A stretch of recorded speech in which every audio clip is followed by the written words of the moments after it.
إقام الصلاة هر أولية توبز نيوشكي كومل حركات وجولبي وتواو إقام الصلاة يعني بشروطها وواجباتها وأركانها.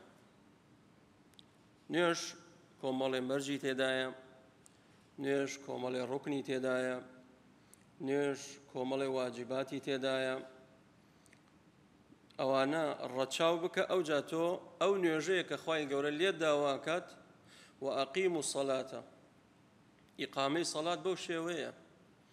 أما هر مجرد جوليك بيت نيوجا كانت بكي الرتشاوي شروط واجبات أركان نكي حالي توك وحالي أو كسوايا كحديث مسيء صلاته.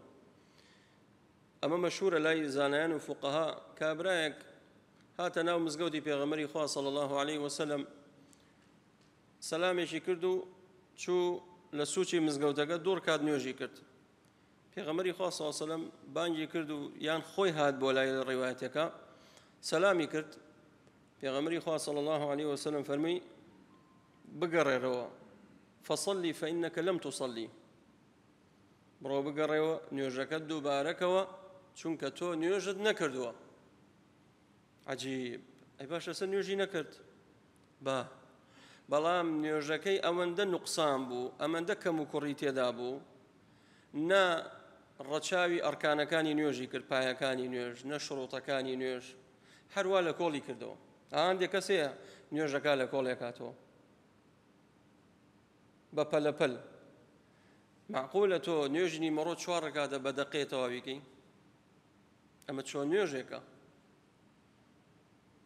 هیچ نەبێ نوێژی نیمەڕۆ ئەگەر لە جەماعەت نەتکرد بێ 5 دقەی بۆ حیساب بکە 7 دقەی بۆ حیساب بکە. پەلە چییە؟ پێغەمبەری خوا صلی الله عليه وسلم وای پێوت کابرا چوو نوێژی کردەوە تەماشایەکە سەیری کرد نوێژەکەی هەر غەڵەتی زۆر تایە هاتەوە بۆ لای وتی بڕۆ بگەڕێەوە نوێژەکە دووبارەکەوە چکە تۆ نوێژت نەکردووە. یعنی ئەو نوێژەی کە کردووەکەەوە وایە هەر نەتکردووە. 2 جار 3 جار بۆ جاری سێم وتی یا ڕەسوڵ ئەڵڵا لەوە زیاتر نازانم فێرم کە ئەمەیان خۆشە.